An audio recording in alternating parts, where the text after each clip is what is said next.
guys, I literally bought this shirt for this video. Hey Maddsters! So I've lived in Copenhagen, Denmark for about 4 months now, studying abroad. So I think I know it pretty well, and so I just wanted to make this series of videos to show you guys and talk about all of the great things that you can do here and that you should do if you ever come to visit. So this is like probably one of my favorites, but I'm going to tell you guys about all of the amazing things that you can eat here. Denmark actually has a lot of really great food. Some of it can be hard to find just because it's very homemade, but they have really great pastries. So I'm going to start with those. So number one is the Kanelsnegl. It is amazing. It's literally like a cinnamon roll and a croissant. So it's very light and like flaky, pull it apart like a croissant, but then it's in the shape of a cinnamon roll. And it's called Kanelsnegl because it's like canal, which is cinnamon, and then snegl, which is snail. So good. They're literally everywhere. Go watch my vlog with my homestay family, like making them, which is why I didn't eat them because I kind of had like so many that day. But they are my favorite pastries here and so good and like way better than the ones in America. And on Wednesdays, there are these things called Untitled, which are basically like American cinnamon rolls, but like I don't think that they're worth it. If you want an American cinnamon roll, go to America, get like Cinnabon, okay? Because the Untitled are just not the same. Like, get the Kanelsnegl, get the normal ones. The second one is Tebirkes, which is very classic Danish, I believe. And so it's like this croissant with poppy seeds on top, and it has a slightly like sweet flavor kind of glaze on the bottom. It's actually very good. So I got it from the 7-Eleven. I like it because it's very light, but not super sweet. So if you don't have a big sweet tooth, this is like probably the best for you. But it has like slight sweetness at the bottom, and you can eat it with like cheese or ham. Okay, it's also kind of hollow on the inside, which is kind of interesting too. You can see there's that glaze, so very good. I like it. Number 3, and this is more Scandinavia. I don't think it's central to Denmark, but it's the Kardemommesnurrer. So Emily recommended Juno the bakery, so we're gonna try it. So good. OMG, cheers. Oh, that's very good. It's just so good. Okay, it's like super light, and the cardamom's slightly sweet. The bun, it's the best bun. Yeah. Absolutely the best bun. This is so good. Number 4 is Fastelavnsbolle, and so this is kind of only in February.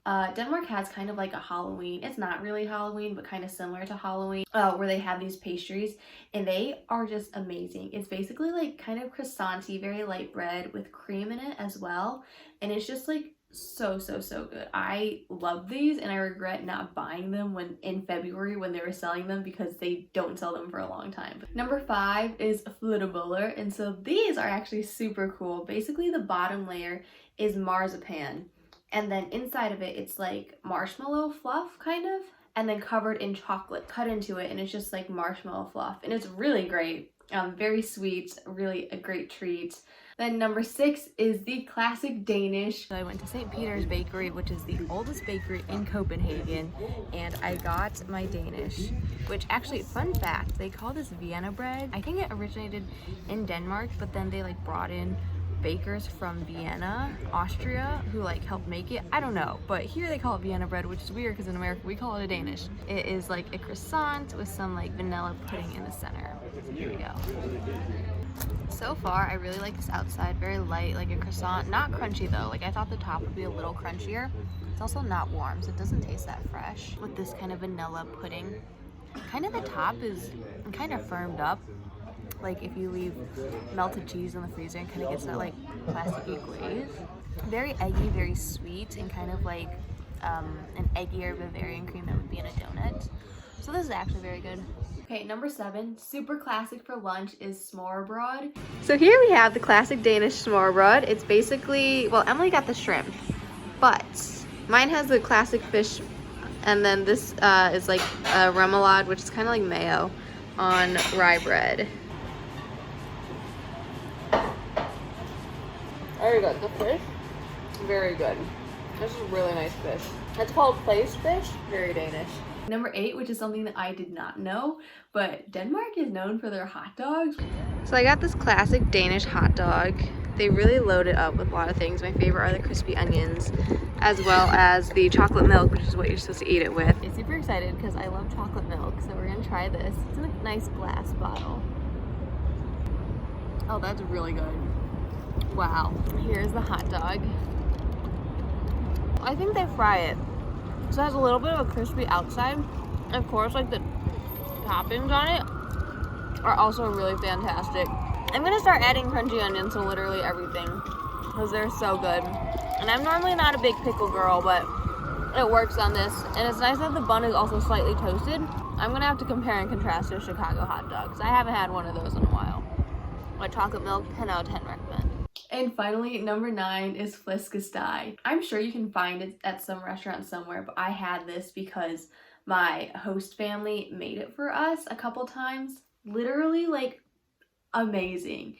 Denmark is very into pork, and so they make this pork with the skin on. It's not like honey baked ham. Then the skin is like crunchy and glazed, and it's like so good. And it's not super dry. It's very like moist. You can cut into it. You can make sandwiches with it. Like this stuff, Flæskesteg, insane. And it's really sad because in America, it's difficult to find pork with the skin on.